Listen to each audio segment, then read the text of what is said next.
Friends, हम fertilisation पढ़ रहे हैं। फर्टिलाइजेशन में मैंने कल आपको स्पर्म कैपेसिटेशन पढ़ाया था। स्पर्म का कैपेसिटेशन क्या होता है। आज हम बात करेंगे physical and chemical events of fertilization, यानी निषेचन में जो केमिकल और फिज़िकल घटनाएं होती हैं। तो सबसे पहले इसमें एक्रोसोमल रिएक्शंस होती हैं। एक्रोसोम्स मैंने आपको स्पर्म पढ़ाया था। स्पर्म की संरचना का जो ऊपरी भाग होता है उसे हम क्या कहते हैं, एक्रोसोम कहते हैं। ठीक है, अगर आपको याद होगा तो हेड पार्ट होता है, हेड पार्ट में ये एक्रोसोम होता है, पीछे न्यूक्लियस होता है, तो मिडिल पीस होता है, इसमें आपके सेंट्रियोल होते हैं, पीछे टेल होती है। तो अंडोत्सर्ग के पश्चात जो सेकेंडरी oocytes होता है वो फैलोपियन ट्यूब में आता है, आप जानते हो। स्पर्म का कैपेसिएटेड हो चुका है, ये भी आपको मैंने कल बताया था। तो कैपेसिएटेड स्पर्म में एक्रोसोमल क्रिया होती है। एक्रोसोमल क्रिया में क्या होता है कि जो एक्रोसोम होता है उसके अंदर गॉल्जी बॉडी होते हैं और वो विभिन्न रसायनों को स्रावित करते हैं, केमिकल स्रावित करते हैं। इन केमिकल्स को हम कंबाइंड रूप में, संयुक्त रूप में स्पर्म लाइसिन कहते हैं। कौन कौन से होते हैं, सबसे पहले है आपका हाइल्यूरोनिडेज। ठीक है, हाइल्यूरोनिडेज ये एंजाइम क्या करता है, यह सेकेंडरी oocytes की फॉलिकल कोशिकाओं के आधारीय पदार्थ पर कार्य करता है, इन्होंने नष्ट करता है। दूसरा है कोरोना पेनिट्रेटिंग एंजाइम। ये एंजाइम जो है कोरोना रेडियाटा को नष्ट करता है। और नेक्स्ट एंजाइम है जोना लाइसिन, ये जोना पैलिसिडा को नष्ट करता है। ठीक है, ये मैंने आपको सेकेंडरी oocytes का जहाँ पे डायग्राम बना के दिखाया है, पहले भी बताया था। ये न्यूक्लियस है, ये अंडकोशिका है, ऊलेमा, ये बीच में वाइटलिन स्पेस होता है, ये जोना पैलिसिडा है, और ये बाहर कोरोना रेडियाटा है। कोरोना रेडियाटा को हम फॉलिकल सेल्स भी कहते हैं, और इनके बीच में जो पदार्थ है उसको आधारीय पदार्थ कहते हैं। तो ये 3 एंजाइम एक्रोसोम के अंदर होते हैं, हाइल्यूरोनिडेज, कोरोना पेनिट्रेटिंग एंजाइम और जोना लाइसिन। ये क्यों होते हैं, क्योंकि ये एंजाइम जब सिक्रीट होता है तो जैसे कोरोना रेडियाटा नष्ट होगा, फिर जोना पैलिसिडा आपका नष्ट होगा, तभी तो स्पर्म के जो न्यूक्लियस है वो अंदर एंट्री कर पाएगा।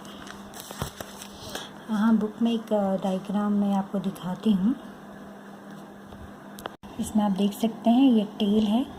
तो शुक्राणु कोरोना रेडिएटा भेद करता है। सबसे पहले बाहर क्या है, कोरोना रेडिएटा। देखिए ये मिडिल पीस है, हेड का आगे का भाग एक्रोसोम है। ठीक, ये प्लाज्मा मेम्ब्रेन है इसकी, ये न्यूक्लियस है पीछे, यहाँ आगे एक्रोसोम होता है। ये इसका कोरोना रेडिएटा को पहले पेनिट्रेट करा। जब एक जो आपका एंजाइम है कोरोना रेडिएटा को नष्ट करने वाला, जब कोरोना रेडिएटा नष्ट हो गया तो फिर ये किसको डाइजेस्ट करेगा, जोना पैलिसिडा को। ये अंदर की लेयर क्या है, जोना पैलिसिडा है।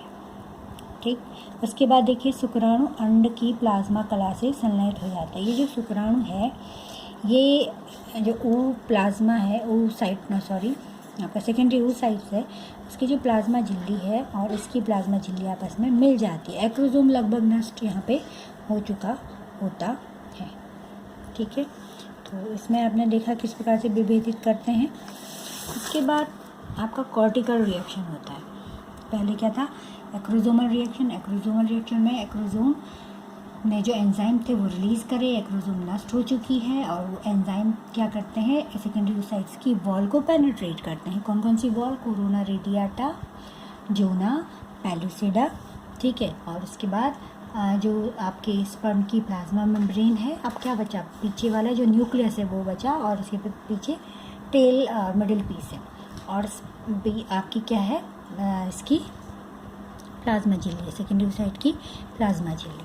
ठीक, कॉर्टिकल रिएक्शन में क्या होता है कि एक्रोसोम के नष्ट होने के बाद स्पर्म की प्लाज्मा झिल्ली और oocyte की प्लाज्मा झिल्ली के बीच कॉर्टिकल रिएक्शन होता है। oocytes की जो प्लाज्मा झिल्ली के नीचे उपस्थित कॉर्टिकल कण oocytes की प्लाज्मा झिल्ली से चिपक जाते हैं। अभी कॉर्टिकल रिएक्शन क्यों होता है, कॉर्टिकल रिएक्शन का मेन उद्देश्य होता है कि जैसे सपोज आपका ये जोना पैलिसिडा था, यहाँ से स्पर्म ने एंट्री करी है। ठीक है। बाकी ये पूरा भाग जो है ये हार्ड हो जाता है। हार्ड क्यों होता है? ताकि और स्पर्म इसके अंदर एंटर न कर सके। अगर बहुत सारे स्पर्म एंटर करेंगे तो ये पॉलीस्पर्मी हो जाएगी, ठीक है। तो ये क्या होता है कि जैसे ही आपका क्रोमोसोम नष्ट होने के बाद स्पर्म की प्लाज्मा झिल्ली oocytes की प्लाज्मा झिल्ली को टच करती है, oocytes की प्लाज्मा झिल्ली के अंदर की साइड कॉर्टिकल कण होते हैं, वो कण जो है सेकेंडरी oocytes की प्लाज्मा झिल्ली से चिपक जाते हैं और वो कुछ विशेष पदार्थ बनाते हैं जिसमें एंजाइम भी होते हैं और इनको बाहर की ओर सिक्रीट करते हैं, जिससे क्या होता है कि सेकेंडरी oocytes की प्लाज्मा झिल्ली और ज़ोना पैलिसिडा के बीच एक हार्ड लेयर बन जाती है, ठीक है, जिससे कि पॉलीस्पर्मी नहीं होती। पॉलीस्पर्मी मीन्स और स्पर्म में प्रवेश नहीं करते हैं। इस डायग्राम में ये दिखाया है, देखिए ये बहुत क्लियर इसमें दिखा हुआ है। ये आपकी अंडकला है, ये ज़ोना पैलिसिडा है और ये कोरोना रेडिएटा है, ठीक है। और जैसे ही स्पर्म के अंदर एंट्री हुई, इसके नीचे ये कॉर्टिकल कण है, क्या है? अंड कोशिका की प्लाज्मा झिल्ली के अंदर कॉर्टिकल कण है ये। और कॉर्टिकल कण जैसे ही ये स्पर्म की एंट्री हुई, कॉर्टिकल कण ने विशेष पदार्थ सिक्रेट किए और ये ज़ोना पैलिसिडा वाला रीजन क्या हो गया? बहुत ही हार्ड हो गया, अपारगम्य हो गया, ताकि और स्पर्म इसके अंदर एंट्री ना कर सके, ठीक है। उसके बाद आप ये देख रहे हो, ये इसका जो केंद्रक था, केंद्रक शुक्राणु का केंद्रक यहाँ अंदर प्रवेश कर गया, यहाँ अंड का केंद्रक है। लेकिन उससे पहले कुछ एक विशेष घटना होती है जो मैं आपको बताना चाहती हूँ। तो ये कॉर्टिकल रिएक्शन आपको समझ आ गया होगा। इसके बाद स्पर्म एंट्री होती है। स्पर्म एंट्री में क्या होता है? ये oocytes आपका अंड कोशिका की प्लाज्मा झिल्ली इस प्रकार का एक कोन बना लेती है। इसको हम क्या कह लेते हैं? फर्टिलाइजेशन कोन कह देते हैं। जब जैसे ही प्लाज्मा आपका ये शुक्राणु का न्यूक्लियस की झिल्ली इसके संपर्क में आती है, oocytes की प्लाज्मा झिल्ली के संपर्क में आती है, तो एक कोन बन जाता है, ठीक है, निषेचन कोन हम कहते हैं।